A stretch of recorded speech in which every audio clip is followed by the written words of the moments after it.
Tiana Laporte est en plein entraînement à CrossFit Bilbienne. Elle n'est toutefois pas haltérophile mais sportive nautique et récente championne d'Italie de kitefoil. Son prochain objectif, les Jeux Olympiques de 2028 à Los Angeles. Pour y participer, elle doit être au top de sa forme physique. Pourquoi je fais du CrossFit? Parce que finalement la préparation physique elle est très importante. D'un, parce que ça te prévient des blessures. Deux, tu prends de la masse musculaire qui est nécessaire dans ce sport. Et trois, il faut renforcer tout le corps. On fait un sport qui aussi subit des chocs assez importants sur l'eau. On passe des fois à 60 km/h en 0 secondes parce qu'il y a du plastique dans l'eau ou tu ventiles et tu tombes. Et après, j'aime bien me préparer physiquement ici, il y a une bonne ambiance.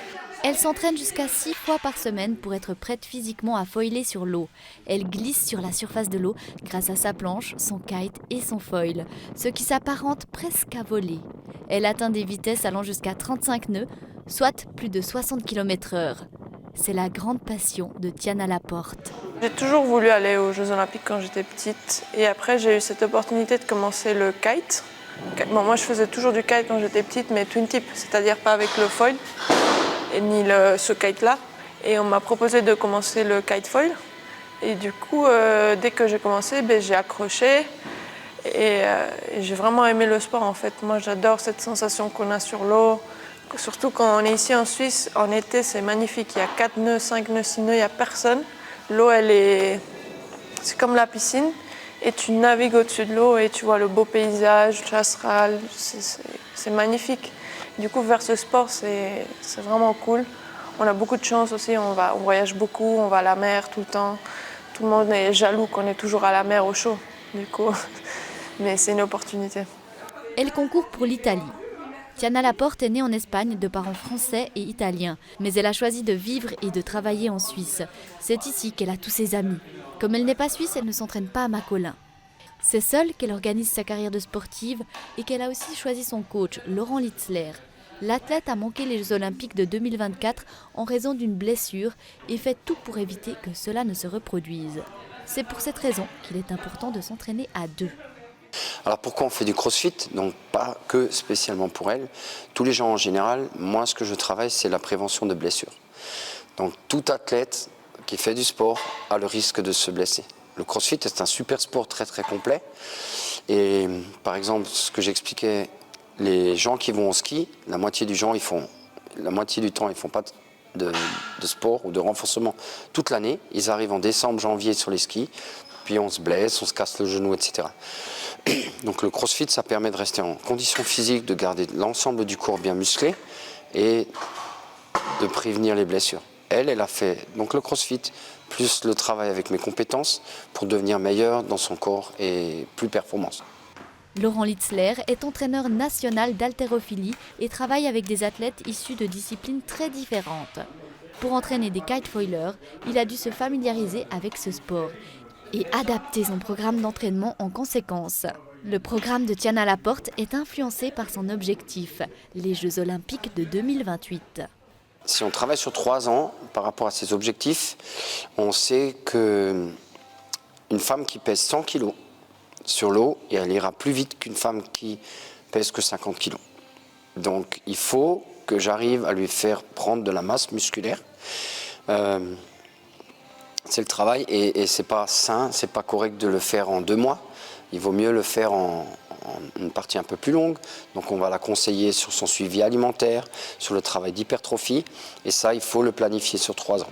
Lors d'une telle compétition, Tiana Laporte passe plusieurs heures sur l'eau durant plusieurs jours.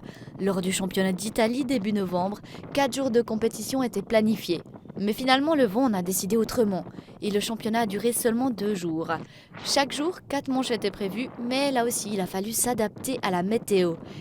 Les kitefoileuses ont fait une journée à 6 courses, puis une journée à 2 courses. Lors de chaque manche, les participantes doivent contourner des bouées et atteindre le plus vite possible la ligne d'arrivée.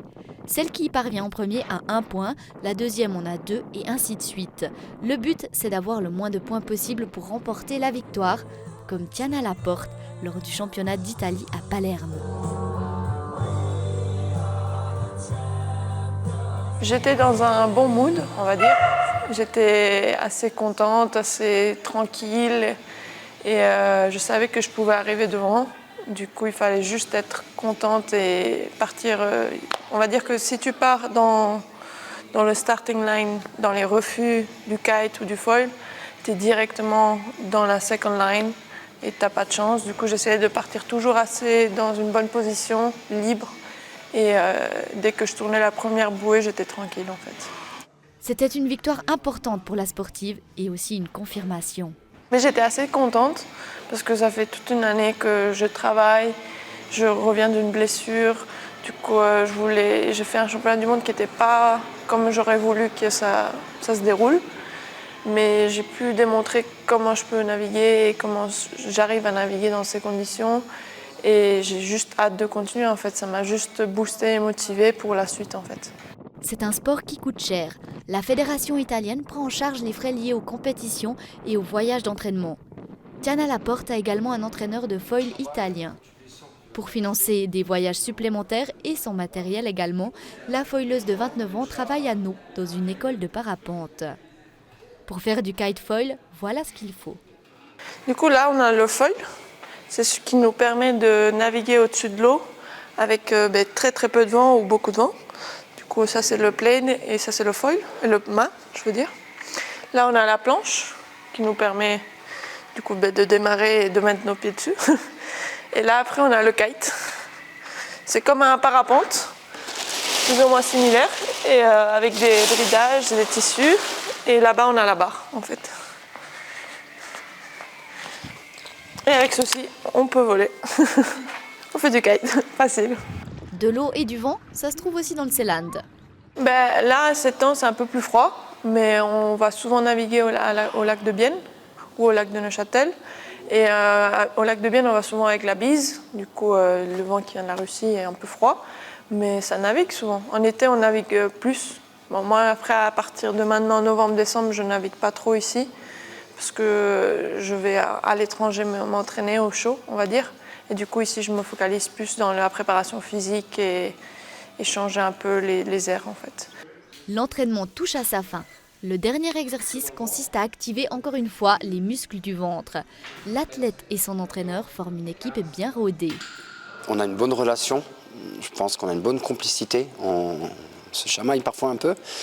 Moi, j'ai tendance un peu à la pousser. Je pense qu'elle a aussi besoin de ça. Il faut que je lui donne des pieds au cul parfois. Mais c'est vraiment une fille qui est très très motivée, qui a le focus, elle a beaucoup de qualités, elle a de l'endurance mentale. Si on arrive encore à progresser la partie préparation mentale des compétitions, c'est bien, c'est très agréable de travailler avec Tiana. Est-ce que tous ces entraînements finiront par payer ? Nous le verrons lors des Jeux Olympiques de 2028 à Los Angeles, où nous pourrons alors tous vibrer avec l'Italienne de Neau.